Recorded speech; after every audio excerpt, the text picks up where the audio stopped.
Thank you very much for the time. Welcome to Mexico.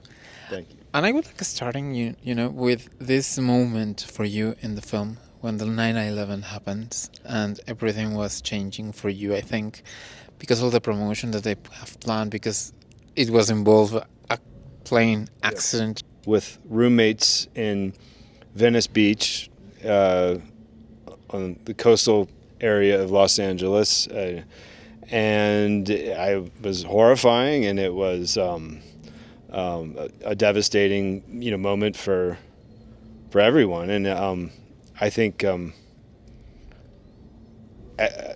the idea of even thinking about a film and a film being released in that, the aftermath of that tragedy was sort of, it felt trivial maybe, and it felt like something very unimportant in the grand scheme of things. So I think as the weeks wore on and we got closer to the release date, I think it was just, we felt grateful that that we still had a theatrical release and that the film was finished as much as we could get it there, and we had made it to theaters, So we were just exhausted and I think sad, but just very grateful to be alive and grateful to be in theaters still. Just by the skin of our teeth, we just barely made it, So it was a challenging time, but we felt grateful and fortunate more than anything. In that moment, Jake and Maggie was very, very young. They were the promises of the Hollywood that, thankfully, that promise fulfilled quite well, because Maggie now as a director like you with The Bride, and Jake with all these complex characters that he's invented and that he's created all through the years of his career. Yeah. So how was it for you to working with them? Perhaps some memories that we have. I mean, they are so talented, and they're brother and sister. And how was it for you, and how you see their evolution in these years? Oh, it was just a real blessing to get to work with both Jake and Maggie. And I remember when we officially cast Jake as Donnie, Joseph Middleton, one of our wonderful casting directors, said, that Jake has an older sister, and she's a brilliant actress, and she's maybe only appeared in one movie, like she had a brief cameo in a John Waters film called Cecil B. Demented, and I immediately, without even meeting her, I was like, we have to offer her the part. We have to get Maggie. I just feel it, that having a real brother and sister together, it would make the family dynamic feel more accurate, and she would be there as like a support system for Jake in a really challenging role it really was a very difficult thing for him to pull off, playing this character, and I was a first-time director, so I just knew having Maggie there as like this incredible anchor for her brother and for me and for the rest of the cast, it was just a blessing, and just to get to meet their whole family. Their parents are acclaimed filmmakers, and I just felt like they brought a lot of wisdom and guidance to the equation of making the film, and they made me better. And to see where their careers have gone, I'm very proud and excited for them, and really hope to work with both of them again. I really do, and it's just really incredible. How was it for you also, this moment when happened 9/11, and maybe it wasn't not the kind of premiere that you wanted, not the kind of types and so many, film area, and when you computed the film, and now that it is considered a cult film, how was it for you? Do you have an idea that this is going to happen, that there was a possibility that happens? I always believed in the film. It's when the script first went out, when I got a big agent off of the script, and they sent the script out all over Hollywood, it got a really strong response. Like, it really, really connected with people.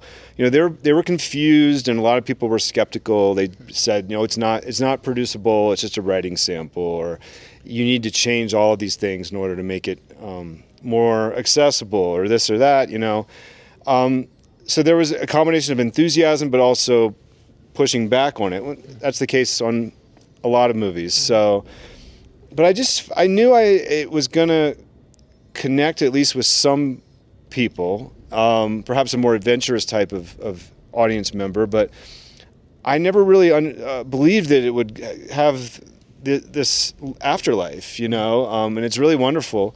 And more than anything, that I see it just go on and on and on and connect with younger generations. I just have to keep being here to support it and to guide it and to prevent it from falling into someone else's hands. So that's why I'm here in Mexico City, and I will be here for a long time until I'm not. So that's my plan. How was it for you also to know in this moment, the idea that you touch so many generations, that so many young people in that moment changed with the story, and now how many, so young people right now that they discovered the film, as you said, like mouth to mouth, and changed their lives. How was it for you, more than a man and also as a director, to knowing to change his life with your stories? It's wonderful, and if anything, it's made me want to keep making the exact kinds of films that I have made already, which is only 3, unfortunately, but there will be more. And I've been very reluctant to make something that isn't mine, and to go and spend 2 years of my life making someone else's script or a movie that someone else wants me to make where I'm not really passionate about it. So I've just invested so much time in writing and writing and writing. I have so many projects and so many scripts that could last me for the rest of my life. So I played this sort of the long game, I guess, and I'm hopeful that I'll be able to continue making these kinds of movies for a long time. So that's my hope, to keep doing things like this. How do you see the evolution of the gender, Because so many people here in Mexico, for example, practically all the audience like to be scared. And, with this kind of movies like a thriller, but also, what do you think about the evolution of the gender? That there's so many space right now also for the people who wants to be scared, even what is happening in the world is already scaring. Do you mean like the horror genre? Yeah. I admire a lot of horror films. I'm very kind of reluctant to ever want to kind of put one of my films only in that category, only because I feel like I'm trying to form my own sort of genre in what I do, which is always going to have at least a small component of science fiction in it. I probably lean towards science fiction as my own genre of choice, so to speak, because it's an all-encompassing genre. Science fiction can include everything, so, and there can be frightening moments. I think some of my favorite movies are the ones that elicit a terrified reaction. So I think that what's also exciting is that some of these horror films bring a lot of people back to theaters, and they keep theaters alive. So anything that keeps theaters alive, I'm going to applaud that.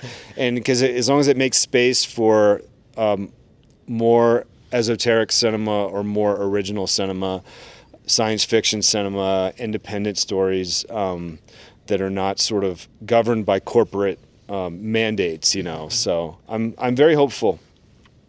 After the pandemic, how was it? How do you see precisely this? That this is a challenge that the people needs to go back to the theaters to feel comfortable about it. So how was it for you to see how Hollywood is struggling, and also because of the strikes that the actors, the screenplays, and everything it's happening.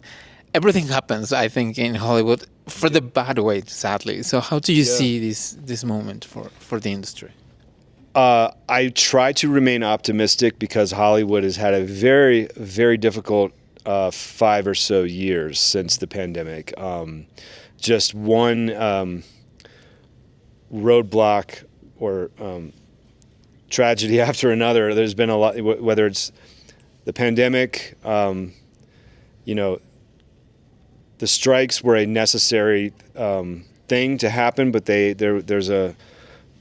there are consequences, unfortunately, to the strikes, and the city has had wildfires and homelessness and a real exodus of production from Los Angeles and California in general. And a lot of people have left California, left Los Angeles, And I'm really rooting for the city to rebound, and I want the business to rebound. And it's a very resilient business, and it's a resilient city, Los Angeles. And I just think we need to bring as much production back to LA as possible, and just try and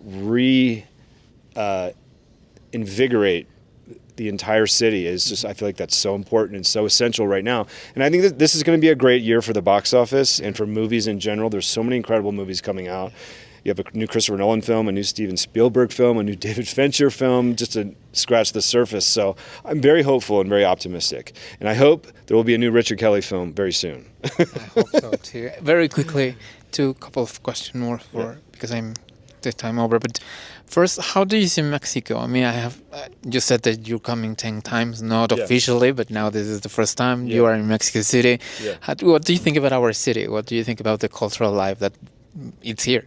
I absolutely adore Mexico City, and I have such a fond impression only after being here for 2 days. I can't wait to come back with a new film, and just getting to go see the house where Alfonso Cuarón shot Roma, in the town of Roma, or the district of Roma, and I'm friends with Guillermo del Toro, and to see the culture that produced filmmakers like that, Iñárritu and my friend Isaac Esban. There's so many people who I admire who emerged from Mexico City or the suburbs of Mexico, and so I'm really inspired to be here, and I can't wait to come back.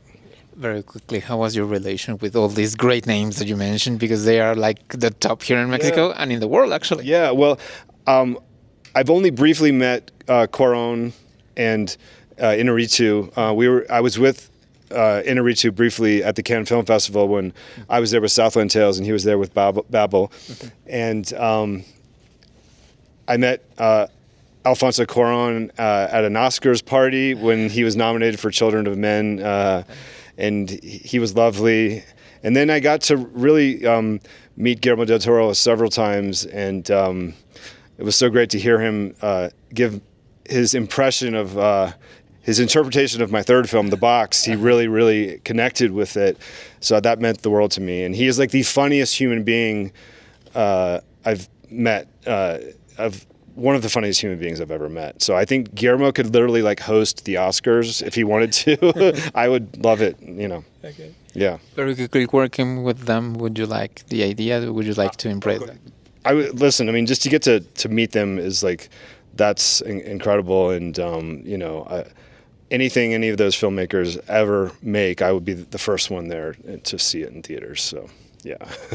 You said to me that you have projects for the entire life. Maybe some in the near future. What is coming for you? There's so many things. I'm terrified to even talk about any of my new projects because I've had so many false starts and roadblocks and just circumstances that have prevented the movies from moving forward. And I've been very deliberate about focusing on my own material. So I'm really hopeful that one of them will be moving forward very soon, but I can't say anything because I'm too scared, too superstitious at this point. Okay.